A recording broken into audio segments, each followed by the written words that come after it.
But it was our responsibility to provide the playground equipment. Now, the Borough Council decided at one stage in the early 80s that they would maintain the playground. They didn't maintain the playground properly. A lot of the playground equipment over the years until this last year was provided either solely by us, and they fitted it, or partly by us. Now, how this came about was that they, the Borough Council, were intent upon improving different playgrounds throughout the borough, and at first they didn't include this because they maintained it was up to us to look after it. We had it in writing that they were supposed to look after it. Right. So we had meetings with them, with the result that they took back the lease of all this land except for the car parks and this land where the centre is built and the bit between us and the school. And they said that they would put money into the playground, and so that playground now is their total responsibility. We don't have any control over that at all. But as I understand it, it took some persuading them to come up with the cash for doing the playground. Wasn't it quite a battle to get that? That's right. They came to us initially. They wanted to put in a skateboard, right, or a mugger, the multi-use games area. Yeah. They wanted it at the back. Then they just changed their mind and said they wanted it at the front. So they had meetings with us to ask us, did we agree to this? So it came about that not only would they do the mugger, they would do the playground. But we thought they had the money, but then they told us that they would have to apply all over the place to get money, including us possibly. So they didn't ask us for money, we wouldn't have given them any money anyway, but they applied to all different sources and they got the money. I have no idea where, because they never told us. No. For the equipment. Yeah. So that. But they needed a fair bit of persuading to do that, didn't they? They needed persuading to initially to do anything with the playground, because we said it was their responsibility. They said, well, it's not our responsibility. But aren't you amazed when you look out the door there that that's actually come about? Because it's a fantastic playground, isn't it? Oh, it's a well-used playground, but at the same time, we're not happy with it. And you may have seen the publicity that I drew attention to the council, and it's still not improved. They put the turf down in April last year because it was so dry and hot, it dried off, and large areas of that playground now are covered with soil, and it looks like a playground that's been open for years. Initially there were no seats. We had to have a long battle with them. I wrote 4 times to Phil Hook and never got a reply at all, and still haven't got a reply. Really?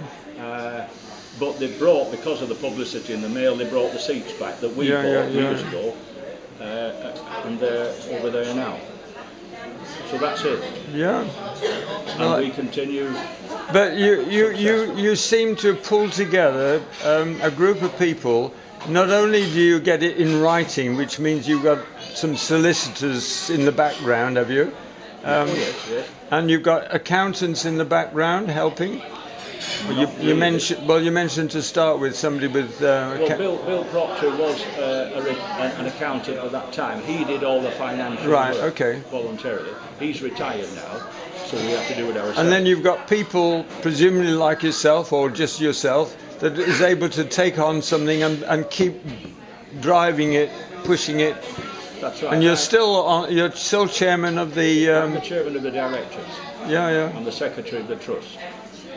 And we, the directors, meet roughly once a month with the manager to plot the way forward and decide. But there are people here that are very forward thinking, and like any good business, are on the lookout for coming up with new projects, new ideas. That's right.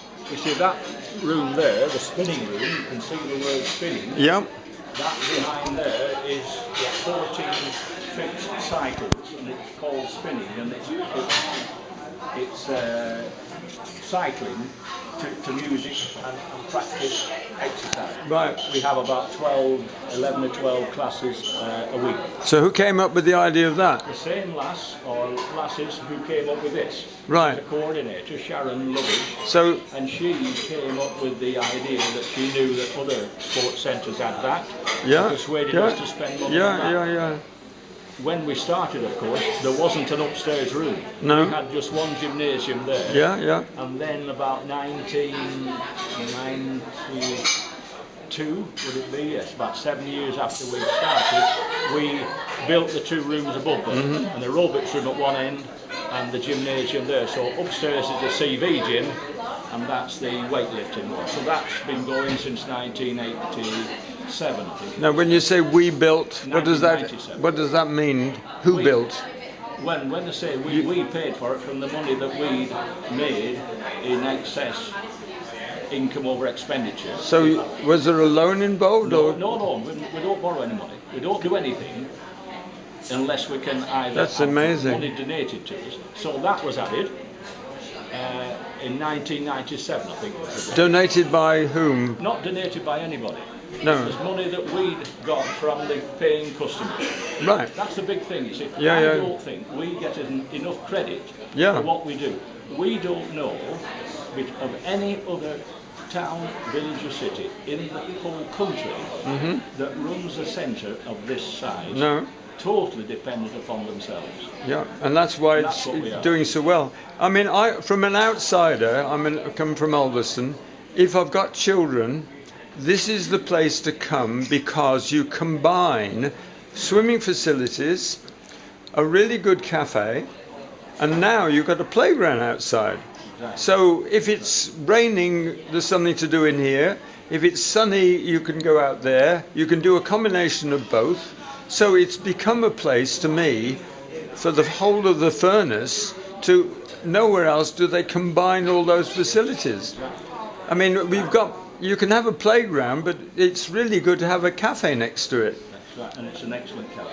And some really good thinking has gone on so that to make it the success it has been. Exactly. And we don't get the credit for it. No. You see, most people, even regulars who come here, don't realise No. how it's run. No. They're totally dependent. No, I didn't realise. We had a visit last August, Bernard, the manager, myself. 6 county councillors came from all around the county. We didn't know why. The first question was, we've come to see, can you explain how you've been so successful? Good. So I didn't know what the question was going to be, so I said, when we started, we raised the money and we decided, as I said earlier, that we would not borrow any money, so that we didn't have any money owing when we started. So I said, when we got it built, all I can say since then is that it's been well run. What else can we say? So his next question was, well, yes, all right, very good, but who donates you the money? I said, what do you mean? He says, well, the councils or other people who give you the money. I said, nobody gives us money. The reaction was incredulity. You couldn't believe it. I said, the only money we get is from the paying customers, day in, day out. Right. And that's Now, can I move on to a future question? right. Anybody watching this video, and they've got access to it throughout the world, in what way could you help other people who take your vision and think they'd like to do something for themselves? Would you be available to give advice? That was partly why the county councillors came to Yeah, see us. yeah, I can see that. How we did it. And I'm prepared to answer any questions Right. for anybody, because we have shown, as you have just said, and you've seen it yourself, Yeah. we have shown in a community of 14,000 total Yeah. altogether, that it can be done if you've got the necessary people, and people of all different talents came together, and we pursued it and kept at it. And now we're 25 years this August. Now, would you be prepared to support another group in another part of the country with your expertise, which would require a fair bit of time, because getting your head round all the things you've done will take quite some doing. I mean, it might involve phone calls, it might involve visits here. Well, that's right. I mean, Have you still got the energies to help other people? well, I don't know. I mean, in theory, we will answer questions and help people anywhere. Yeah. From our experience, they only need to come here to Yeah. see what we've done and ask me a few questions if you've done. Yeah. To know, and if it's possible, we can answer questions. Right. A thought's occurring to me. Would you be available for future videos when questions arrive so that they can be put in the public domain so that people could understand? Maybe. We'll see. If possible. Yeah. Good. Right? Well, that's great. Really brilliant. Thank you very much.